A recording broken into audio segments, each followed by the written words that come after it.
January 17th, 1944. 23,000 feet above the frozen farmland of western Germany. The air is thin, bitter, and still. A formation of Focke-Wulf 190s cuts through the morning sky like a pack of wolves. Their engines hum with the precise, disciplined rhythm that has come to define the Luftwaffe. Below them, the patchwork quilt of snow-dusted fields stretches toward the horizon, silent and indifferent to the war being waged in the heavens above. The villages are small, huddled clusters of stone and timber, their roofs white with frost. Smoke rises from chimneys in thin, vertical lines. There is no wind at this altitude. No turbulence, only the cold and the endless blue. The pilots, veterans of the Eastern Front, men who have tasted victory over the steppes of Russia, sit relaxed in their cockpits. Their aircraft are nimble, deadly, engineered with the cold efficiency that German industry has perfected. They have been told that American bombers are approaching, lumbering B-17s and B-24s, fat with ordnance and vulnerable, easy prey. The interceptors climb with confidence, their radio chatter light, almost casual. One pilot, Oberleutnant Klaus Becker, 24 years old, adjusts his oxygen mask and glances at the contrails forming behind his wingman. He has 17 confirmed kills. He expects to add more today. The formation is tight, professional. Each pilot knows his place, knows the distance to maintain, the signals to watch for. They have flown together for months, some since the desperate days over Kursk, and they trust each other with the instinctive certainty that comes from shared survival. Becker's wingman, a young lieutenant named Dieter Hoffmann, is only 19, but already carries the hollow-eyed look of a man who has seen too much. He flew his first mission 3 months ago and has survived 12 engagements since. In the Luftwaffe of 1944, that makes him a veteran. The squadron leader, a grizzled Hauptmann, with 32 kills and a Knight's Cross at his throat, calls out altimeter readings over the radio. His voice is calm, measured. This is routine. They have done this 100 times. And then, from the west, they appear not bombers. Not the slow, predictable formations the German pilots have come to expect. Instead, 8 massive silhouettes, darker and heavier than anything they have encountered before. The aircraft are enormous, thick, barrel-shaped fuselages, broad wings, and noses that seem to push the sky aside with brute force. They do not glide, they do not dart. They simply come forward, methodical and inevitable, like iron fists wrapped in steel. The Focke-Wulfs break formation slightly, and over the radio laughter crackles. One pilot calls them flying milk trucks. Another jokes that the Americans have sent their plumbers to fight. The new aircraft are P-47 Thunderbolts, and to the experienced eyes of the Luftwaffe, they are absurd, too big, too heavy, too American. The Germans have faced Spitfires and Hurricanes, aircraft that dance and weave, that respect the art of aerial combat. But these are not fighters. These are jokes wrapped in aluminum. Becker smiles beneath his mask. He rolls his fighter to the right, preparing to engage. He has fought the best the Soviets could field. He has survived the brutal skies over Stalingrad. He does not fear these ridiculous machines. He tilts his stick forward, and the Focke-Wulf dives. The Thunderbolts do not scatter. They do not flee. They turn and they come. The P-47 Thunderbolt was born not out of elegance, but out of necessity. It was not designed to be beautiful. It was designed to survive. While the British crafted their fighters with the precision of watchmakers, and the Germans engineered theirs with ruthless efficiency, the Americans approached the problem of air superiority with the same philosophy. They applied to everything else more engine, more fuel, more guns, more armor. The result was the Republic P-47, a fighter that weighed as much as a medium bomber and was powered by a Pratt Whitney R-2800 double Wasp engine, an 18-cylinder radial beast capable of producing 2,000 horsepower. It was the most powerful piston engine ever fitted to a single-seat fighter. The aircraft itself was enormous. At over 7 tons fully loaded, it was nearly twice the weight of a Messerschmitt Bf-109.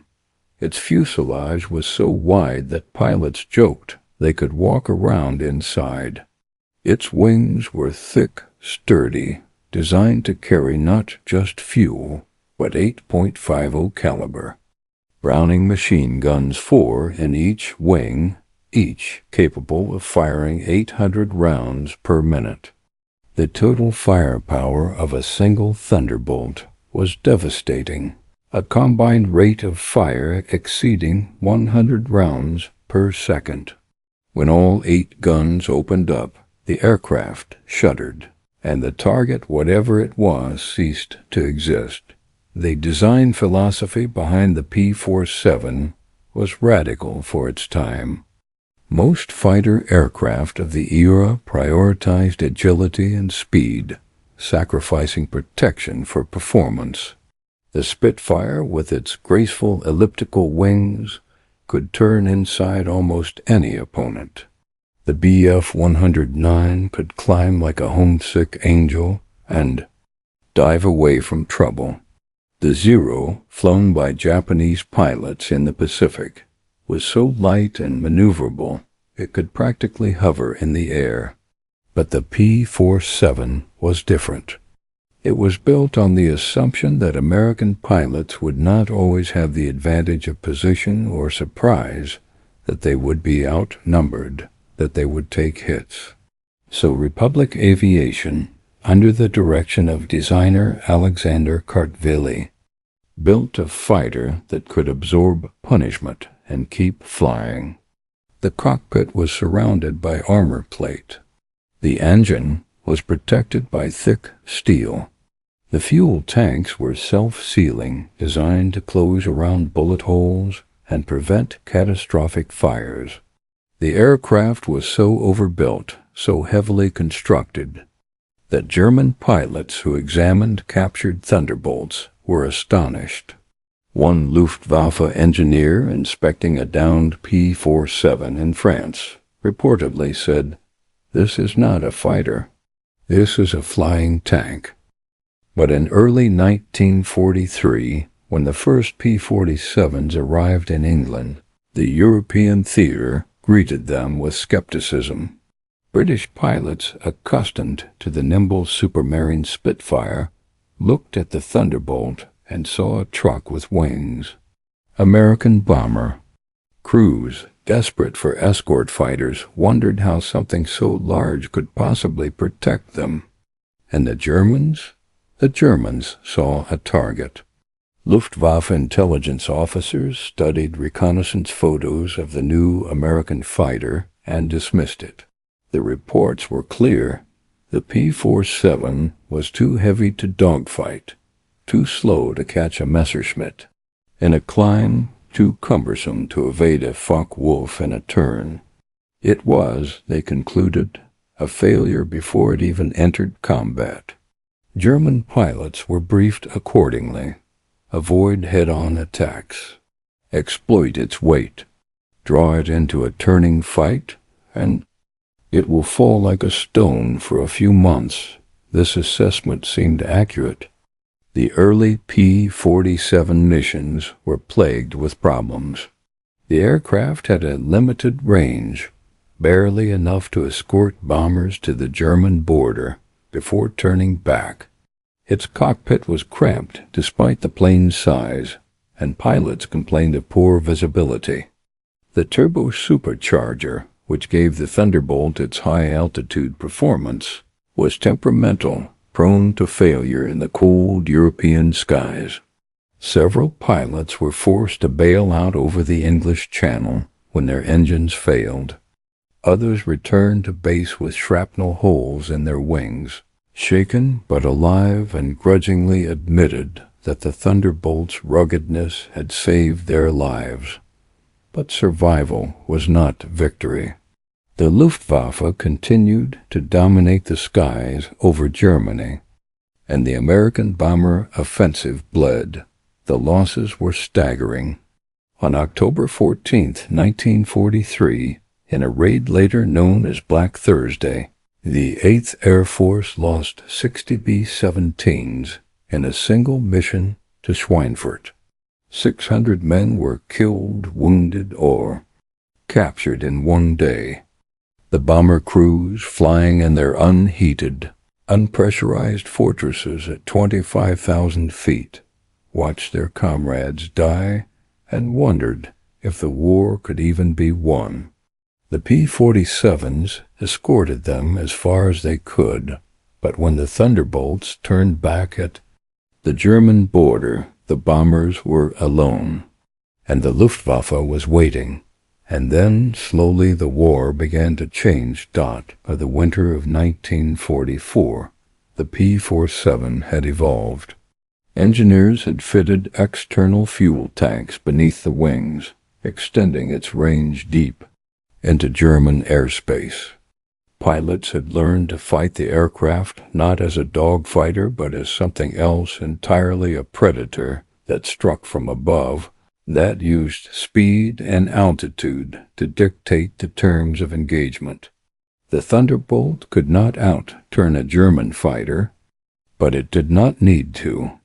It could outdive anything in the sky, and once it committed to an attack, there was no escape. The .50 caliber rounds it fired were not the light, rapid-fire bullets of a machine gun. They were heavy, armor-piercing projectiles that tore through aluminum, shattered engines, and splintered wood. A single burst from a P-47 could saw the wing off a Messerschmitt. A sustained burst could disintegrate a Focke-Wulf entirely. The tactics evolved alongside the aircraft. American pilots, many of whom were fresh from training schools in Texas and Florida, learned quickly that the old rules of air combat, the graceful loops and rolls that had defined the First World War, were obsolete.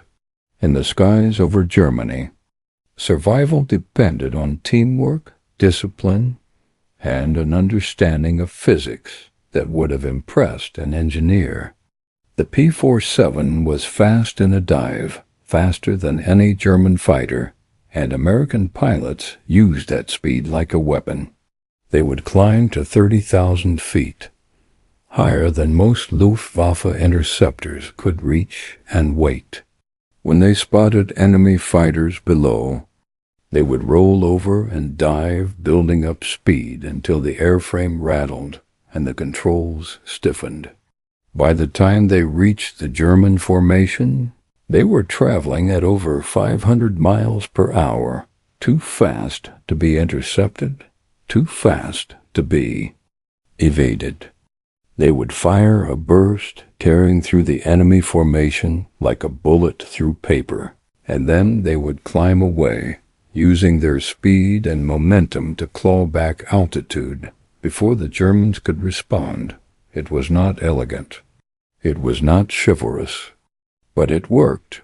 More importantly, the pilots flying the Thunderbolts had begun to understand their enemy. The Luftwaffe in 1944 was not the Luftwaffe of 1940. The endless bleeding on the Eastern Front, the relentless Allied bombing of German cities, and the slow strangulation of fuel supplies had drained the once invincible German Air Force. Veteran pilots were still dangerous, still skilled, but they were fewer now, and the replacements were young, undertrained, and terrified. The arrogance that had defined the Luftwaffe in the early years of the war had begun to crack. German pilots no longer joked about the Americans. They no longer felt invincible. The fuel crisis was perhaps the most crippling. By early 1944, Allied bombing had destroyed much of Germany's synthetic oil production. Luftwaffe training schools were grounded for lack of fuel. New pilots were sent to the front with fewer than 50 hours of flight time, barely enough to take off and land safely, let alone engage in combat. Meanwhile, American pilots were arriving in England with 200 hours or more, and they trained constantly, flying practice missions over the English countryside, learning to work as teams, learning to trust each other. The disparity was stark. German aces, men with hundreds of kills, found themselves leading formations of teenagers who had never fired their guns in anger. It was a losing game, and everyone knew it. But on that cold morning in January, Klaus Becker did not yet know this. He still believed in the superiority of German engineering, in the skill of German pilots, in the inevitable victory that propaganda had promised. He tilted his Focke-Wulf into a diving attack, his gun sight fixed on the lead Thunderbolt, and he squeezed the trigger. The 20mm cannon rounds streaked toward the American fighter, bright and lethal. They struck the P-47's wing, punching holes through the aluminum skin. Becker grinned, a killing blow. But the Thunderbolt did not falter. It did not spin, it did not fall. It simply continued forward, and then, impossibly, it turned. Not a graceful bank, not a delicate roll, but a brutal, grinding pivot, and suddenly Becker was no longer the hunter. He was the prey. The engagement lasted 11 minutes. 11 minutes of chaos, violence, and disbelief. The 8 P-47s did not engage individually. They fought as a unit, a coordinated machine of destruction. 2 Thunderbolts climbed high, positioning themselves above the fight, ready to dive on any German fighter that tried to escape. The remaining 6 waded into the Focke-Wulf formation like hammers, breaking apart the carefully maintained discipline. That had kept the Luftwaffe alive. The German pilots, trained to fight in pairs, found themselves isolated, disoriented, and overwhelmed. The Thunderbolts did not dogfight. They did not waste time chasing agile fighters through tight spirals.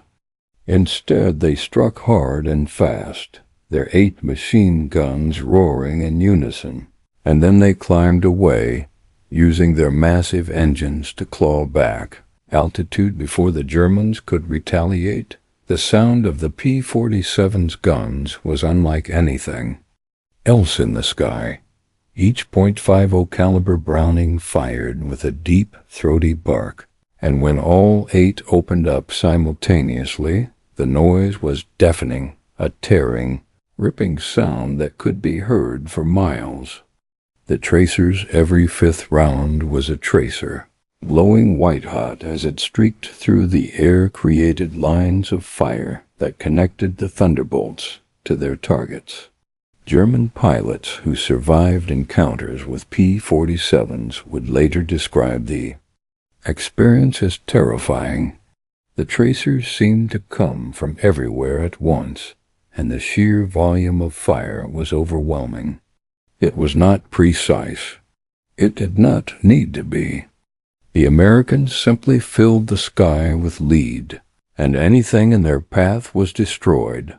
One Focke-Wulf exploded in midair, its fuel tank ignited by a stream of .50 caliber tracers.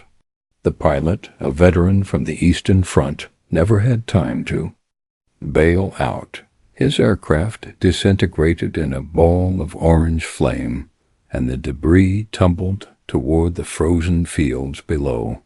Another spun toward the earth, trailing black smoke. Its pilot slumped forward in his cockpit, killed instantly by a round that had punched through the canopy and shattered his skull. A third attempted to flee, diving toward the cloud layer below, but a P-47 followed, matching the German fighter's descent and then exceeding it, pulling up only after its guns had torn the Focke-Wulf's tail to shreds. The German pilot managed to bail out, but his parachute barely had time to open before he hit the ground. He survived with 2 broken legs and a punctured lung, and spent the rest of the war in a hospital in Stuttgart, staring at the ceiling and wondering what had happened. Becker fired again and again, desperate now, his rounds sparking harmlessly off the thick armor plating that surrounded the Thunderbolt's cockpit and engine. He had never seen an aircraft absorb so much damage and continue fighting. His own fighter was nimble, fast, but fragile. A few hits and it would burn. The American plane, by contrast, seemed indestructible.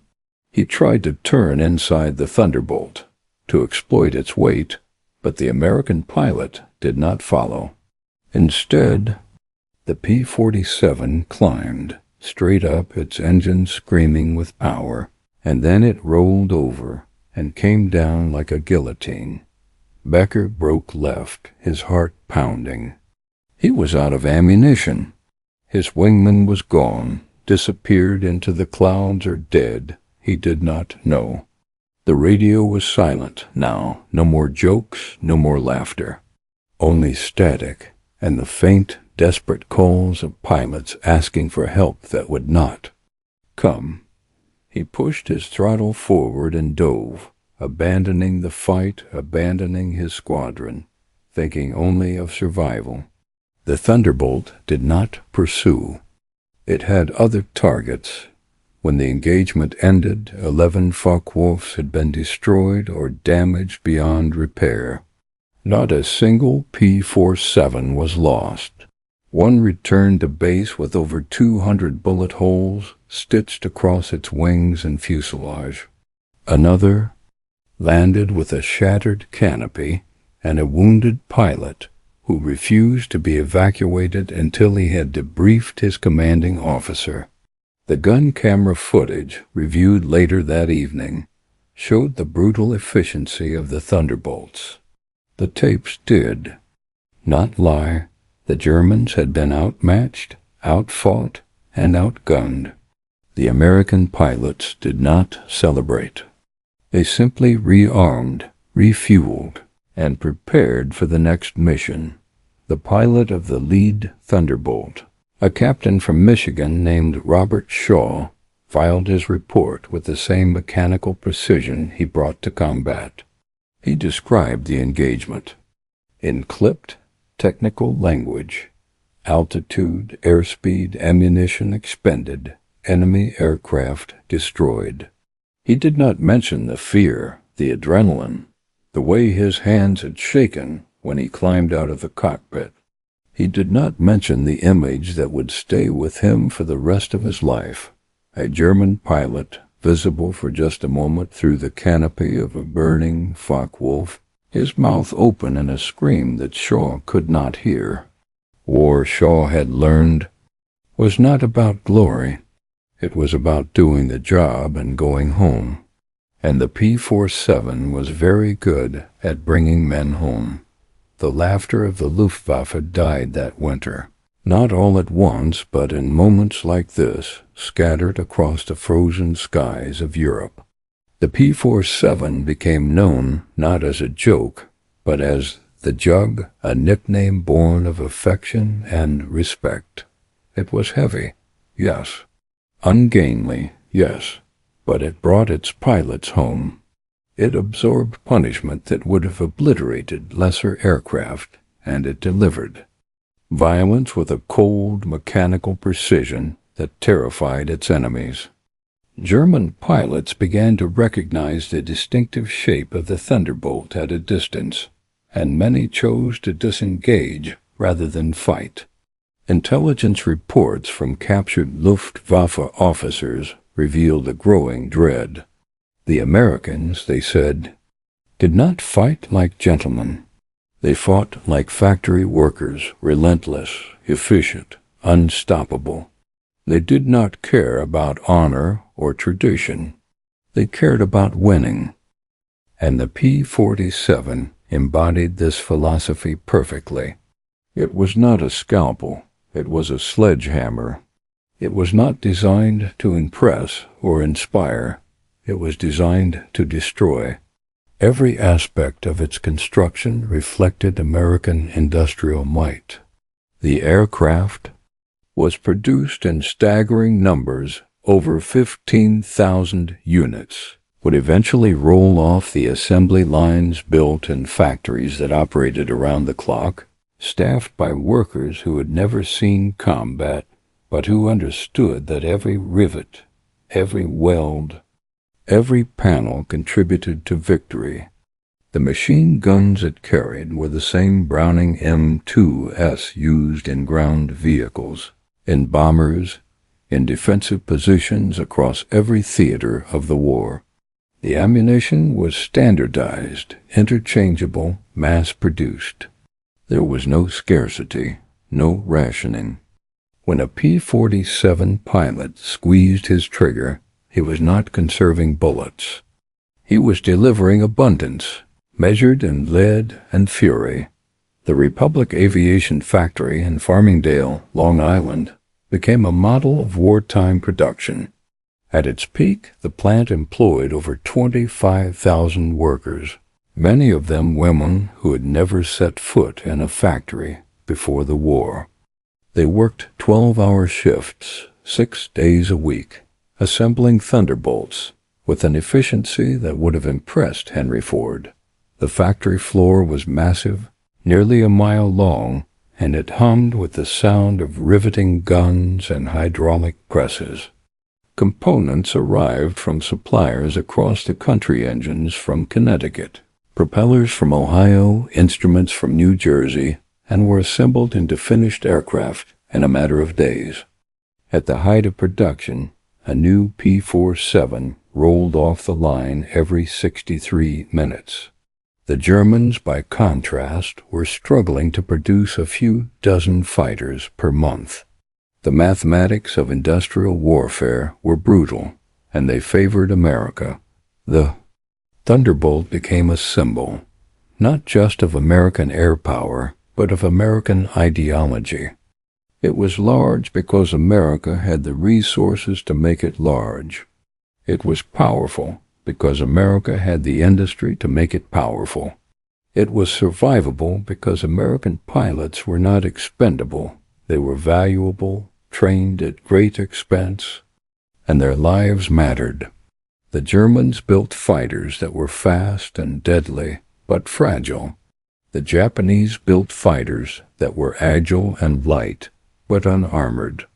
The Americans built a fighter that reflected their values, pragmatic, resilient, overwhelming.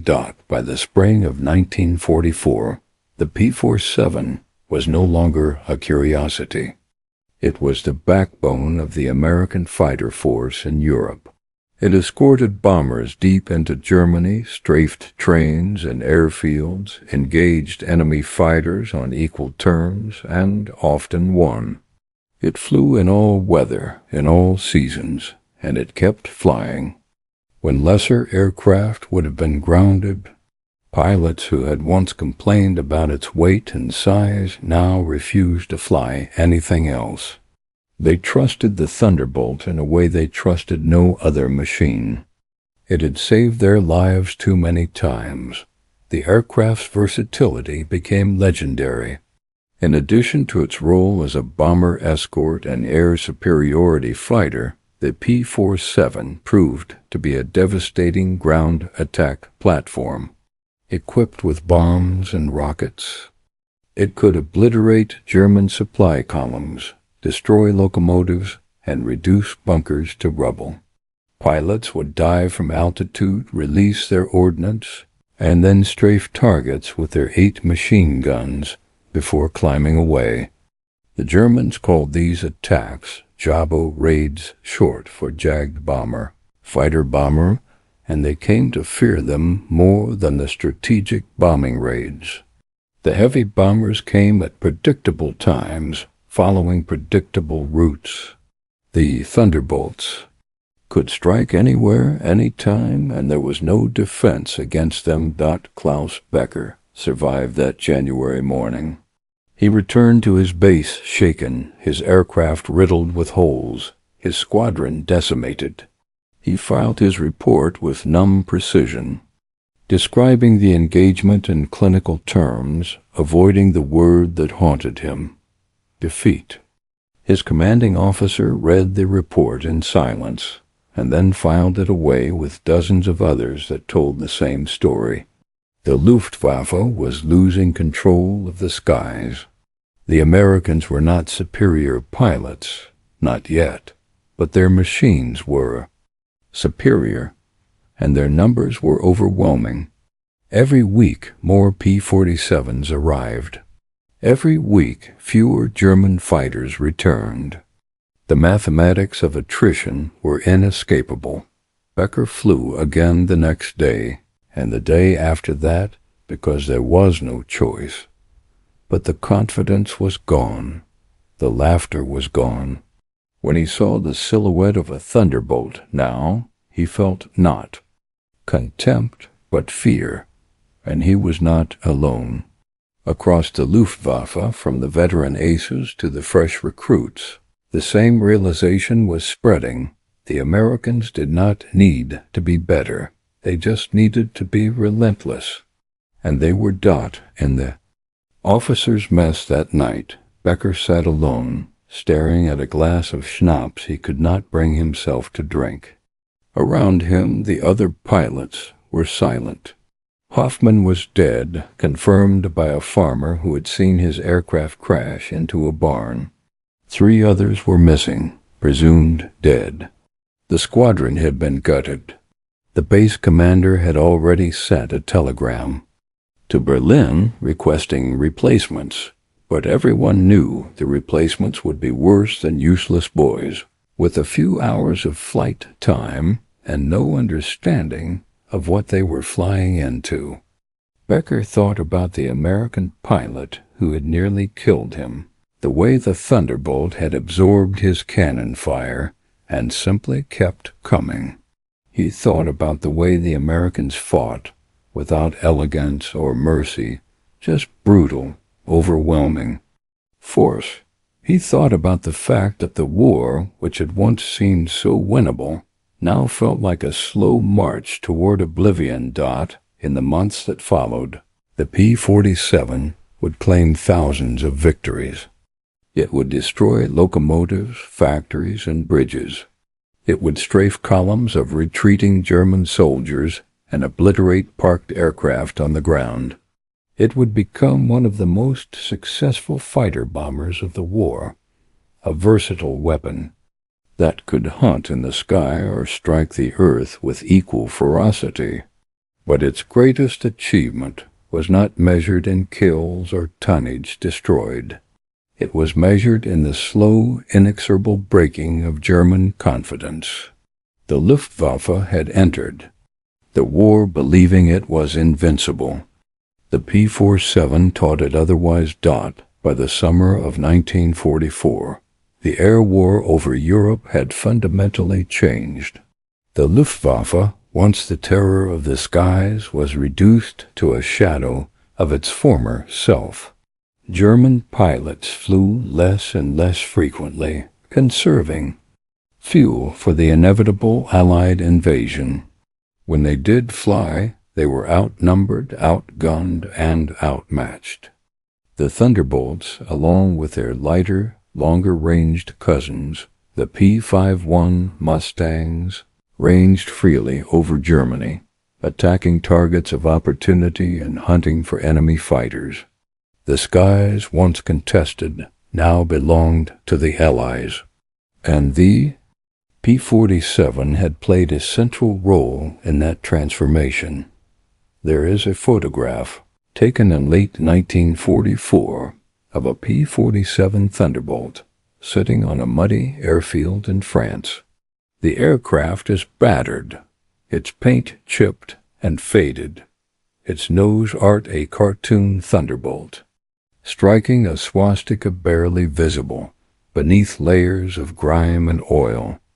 The pilot, a young lieutenant from Ohio, stands beside it, one hand resting on the wing, his expression unreadable.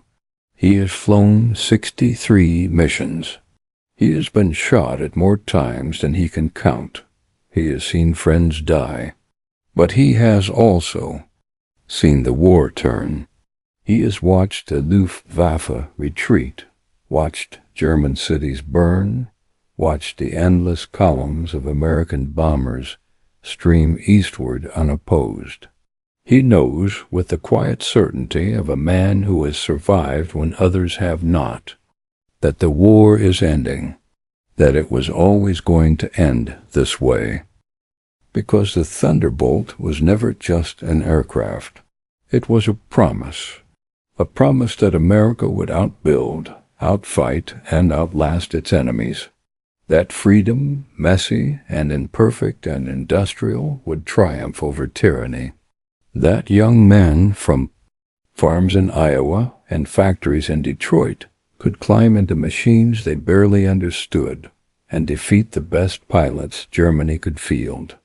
Not because they were better, but because they had more planes, more fuel, more bullets, more hope. The Germans had laughed at the P-47 because they did not understand what it represented.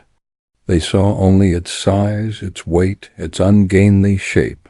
They did not see the factories behind it, the supply chains, the training schools, the vast and terrible machinery of American production that could replace every lost aircraft, every fallen pilot, every burned-out engine, and then build 1,000 more. They did not see the ideology of abundance that made such waste not only possible but inevitable. They did not understand that the Americans were not trying to win elegantly. They were trying to win completely. And on that January morning in 1944, when 8 Thunderbolts erased an entire squadron of Focke-Wulfs from the sky, the lesson was delivered with brutal clarity. The laughter stopped, the war continued, and the sky over Europe, once ruled by German aces and their nimble fighters, slowly filled with the heavy, unstoppable roar of American thunder. In the end, the P-47 would fly more missions than any other American fighter in the European theater. It would destroy more than 7,000 enemy aircraft, half in the air and half on the ground.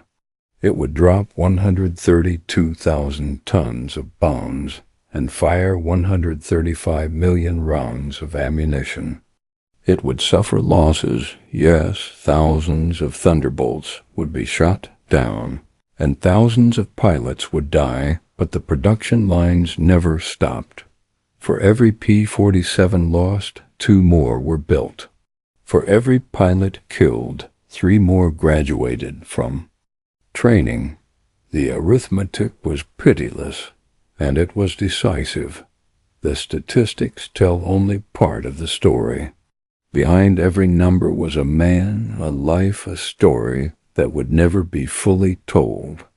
There was the pilot from Texas who flew 87 missions without a scratch, only to be killed in a training accident after the war ended.